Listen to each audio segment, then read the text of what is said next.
Have you ever wondered what goes into creating stunning interior spaces? Today, I am taking you through my entire design process from concept to completion.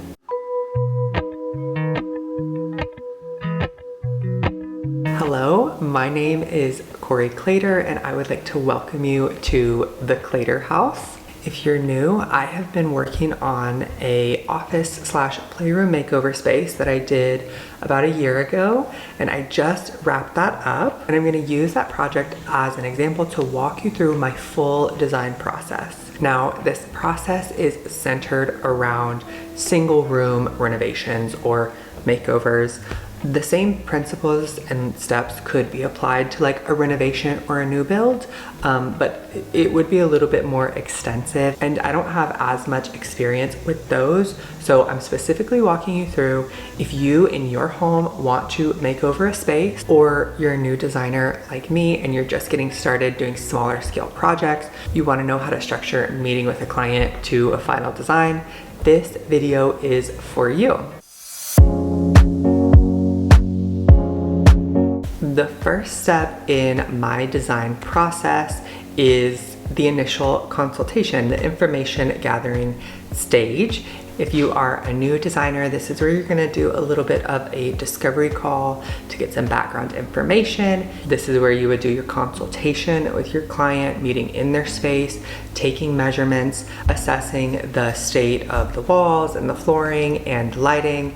You're determining their aesthetic preferences. You're making sure that the needs of their space work with the way that they live. If you are a homeowner doing this for yourself, you want to ask yourself questions like, what currently works in my space? What things do I want to keep? What budget do I have to accomplish this? Is my current storage adequate? Do I host in this space, and does it serve those needs? All of those types of things, determining how your space does and does not function for you, and then also looking at your aesthetic preferences. What colors do you like? How do you want the space to feel? Not just how do you want it to look, how do you want it to feel? What design styles are you drawn to? Just looking at your own preferences, writing those down, getting a clear idea of what you're into. And then a consideration that I always like to make is if there's any functional changes of the space that are coming up. Are you going to be having a new baby within the next 1 to 3 years?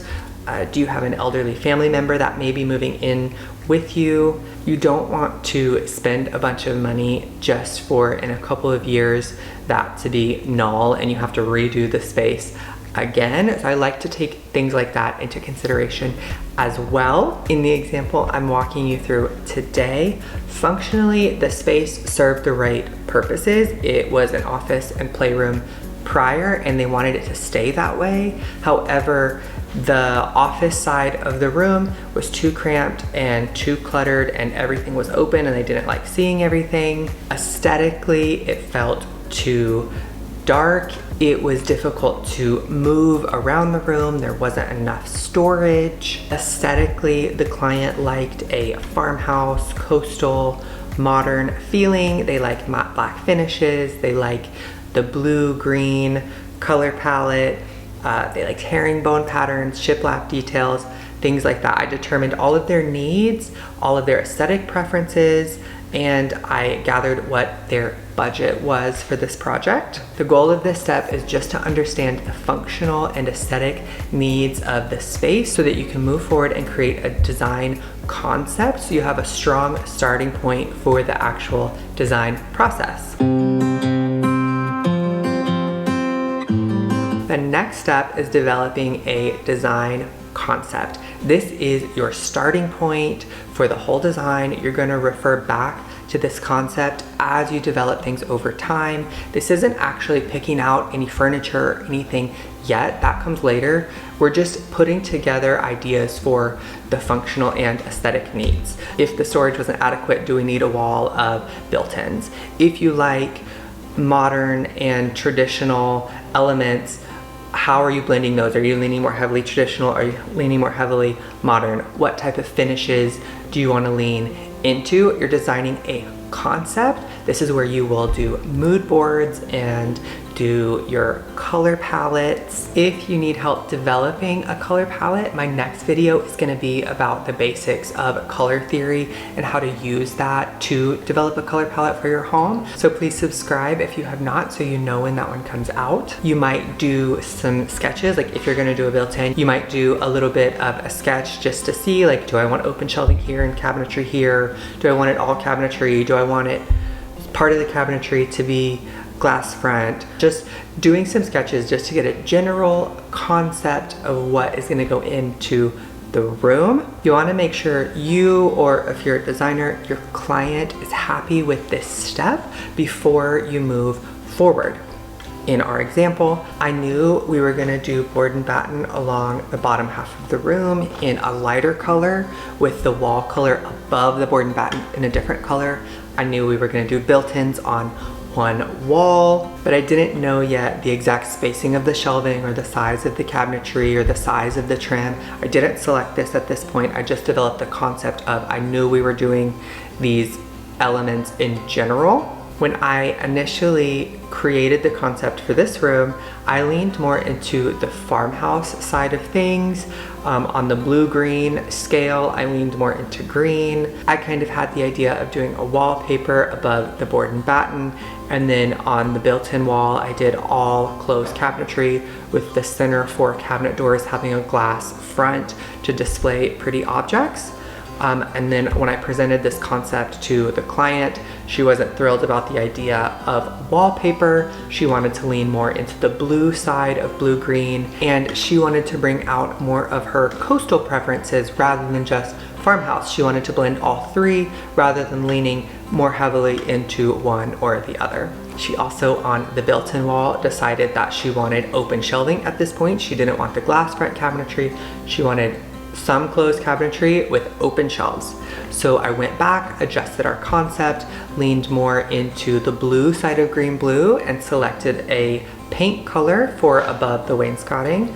I selected more elements, more materials that would go into the coastal and farmhouse style. And I looked at doing a rough built-in sketch with, well, I didn't sketch, I'm not an artist. I did a 3D model.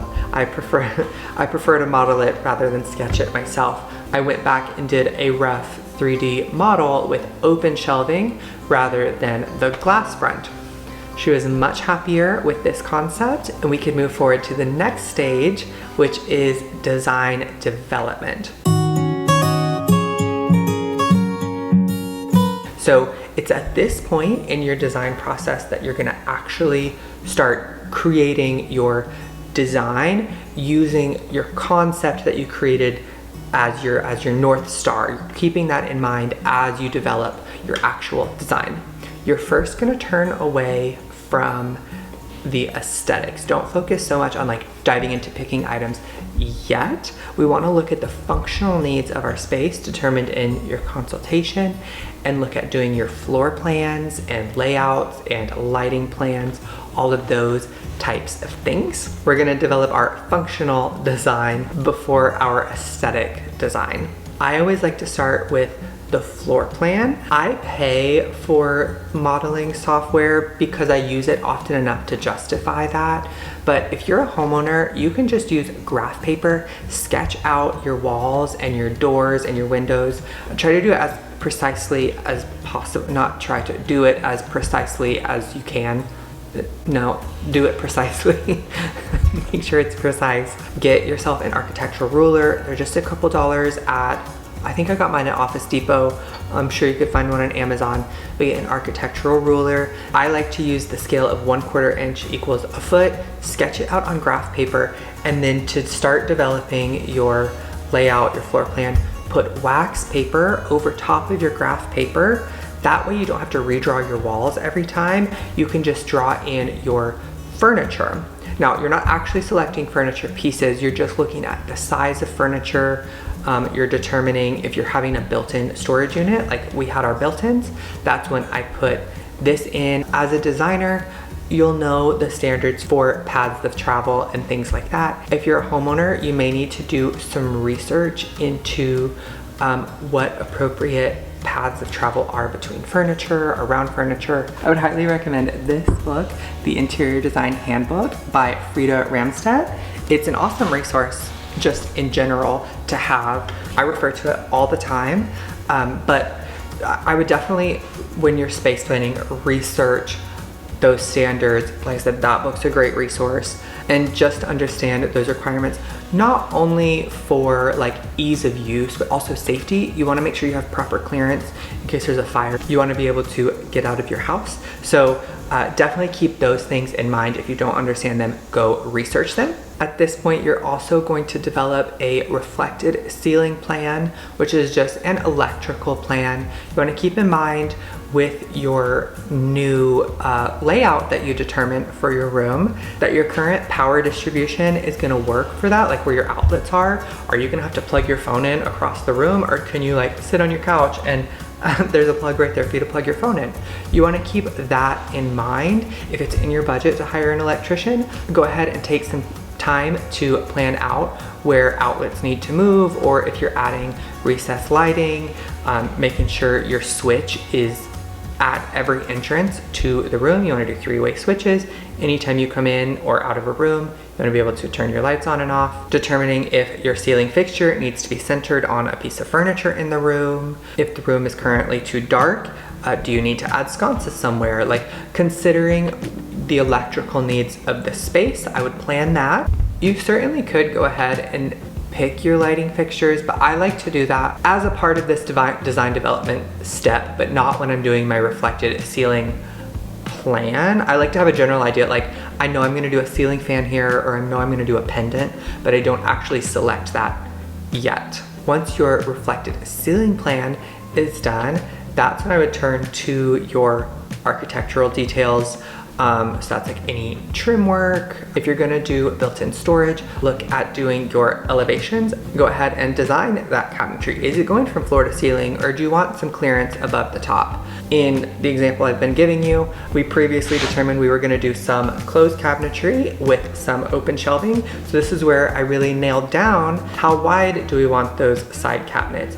Are they all gonna be cabinetry, or are some of them gonna be drawers? I made the cabinets on either side of the bottom to be drawers, so they could be used for filing. That way they didn't have to have a freestanding filing cabinet in their office. While those bottom ones were drawers, the top ones were all closed cabinetry. And then it was at this point I referred back to our concept and saw that some of my inspiration images had 2 desks in the room, one freestanding, one built into the wall. We were going to, in our electrical plan, move an outlet in the floor that ended up being out of budget. So I needed a place for their freestanding monitor to go without having cords strung from the desktop in the center across the wall and creating a tripping hazard. So that's where I designed the desktop in the built-in wall. I determined the width of that, and I determined the thickness of my wooden shelves. In this step, if you're doing trim, you're going to determine that as well. What style of trim are you going to use? What size are you going to use? What color is it going to be painted? How is it going to be laid out? Are you doing picture frame molding? Are you doing board and batten? For us, we were doing board and batten. Like I said, I developed the concept of board and batten during the concept phase, but during this phase, I actually chose the 5-inch baseboard with the 4-inch top rail and the 3-inch vertical pieces. I knew we were trimming out the windows, so I had to pick the scale of that. I chose 4 inches. We were redoing our window sills. I nailed down those details. All of that type of stuff you're gonna choose here. This is also where you're gonna pick your finishes, like paint. If you're doing countertops for something, you're gonna determine your countertop.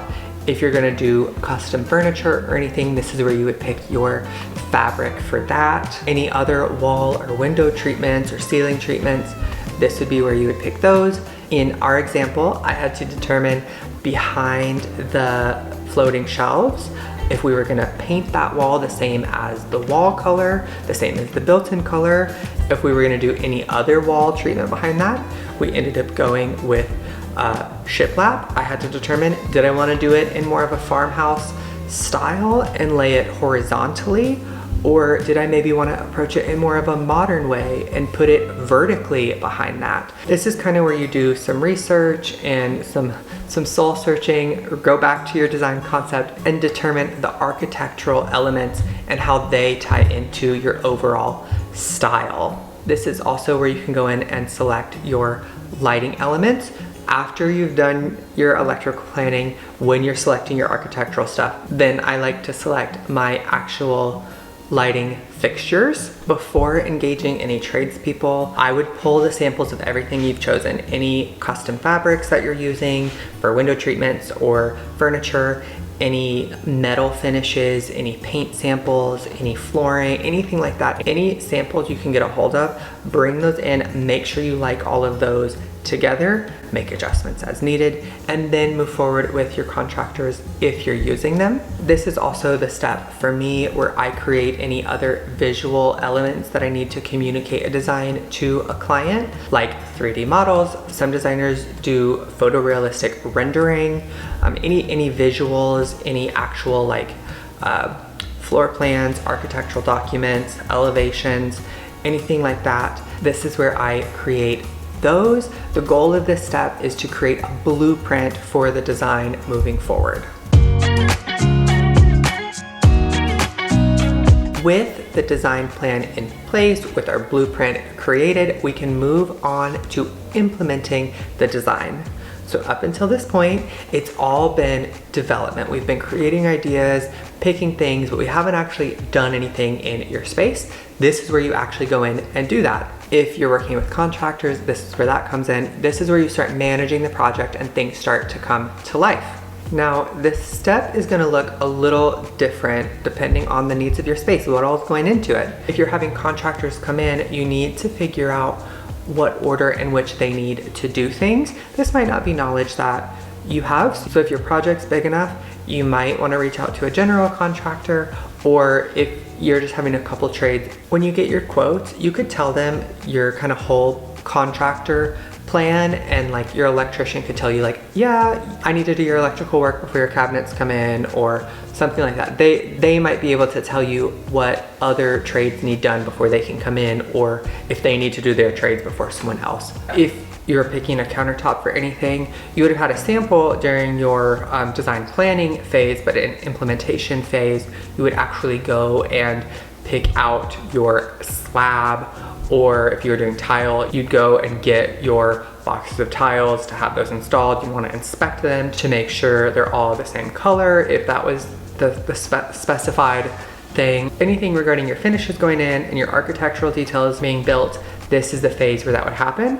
This phase is often the longest phase of the process, depending on all the trades that you're encountering, if you're going to. And I would recommend, when you're getting quoted for things, try to get 3 quotes per trade. But the goal of this phase is to manage the project efficiently so that everything runs smoothly and the design is executed as planned.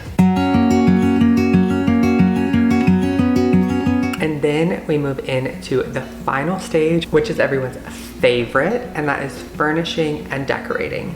Now, this phase often starts before this phase starts, because as your implementation phase is happening, that's a lot of contractors doing work. Yes, you're managing the project and things like that, but while that's happening, you go in and start selecting your pieces. You want to pay attention to lead times. If you're having custom things made or something shipped from overseas or anything like that, you want to pay attention to how long it's going to take something to come in. If you order an oven for your kitchen and it's going to take 8 months to get here, you want to make sure you order it 8 months before it's ready to be installed.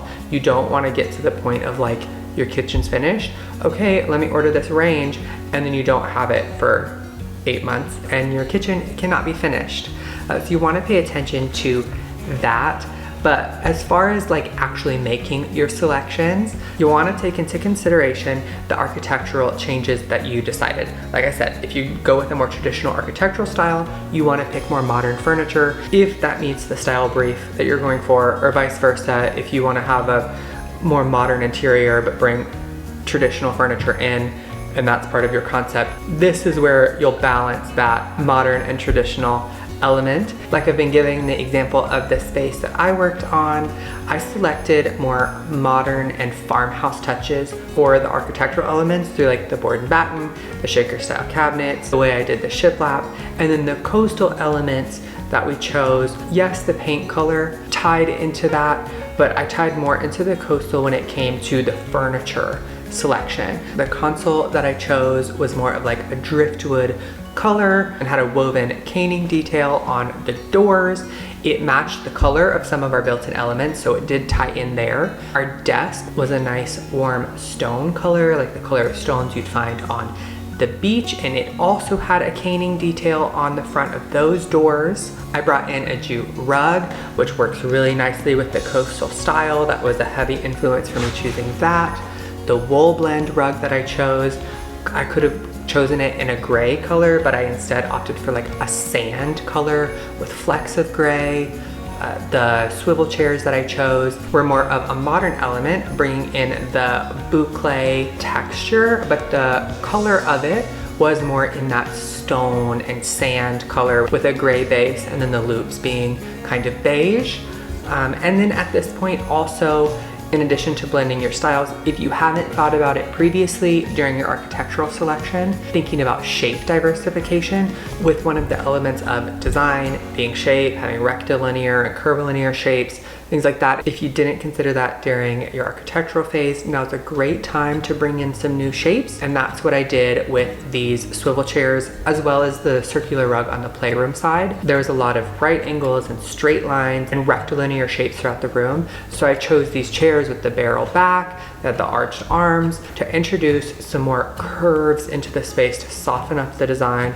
The rug was round, same concept. This is where you can introduce some of those other design elements and really tie things together. As far as your styling goes, I mentioned in the final episode of that makeover series that in that project, I chose all new items from the same like 3 stores, and how I don't typically like to do that. So as far as your decor goes too, I think it's good to build a library of decor just for your home in general. But if you know the direction for a specific space, going out to thrift stores and antique stores and just keeping your eye out when you're around for pieces that would fit with the concept of your design. Keep your mood board and your color palette on your phone, and like when you're out and about, if you see something, pull that up and refer to it. So if you come across a piece of something and you're like somewhere in the implementation phase, you can like pick that piece up and trust that it's going to work into the design. And when you have some of your samples from like your development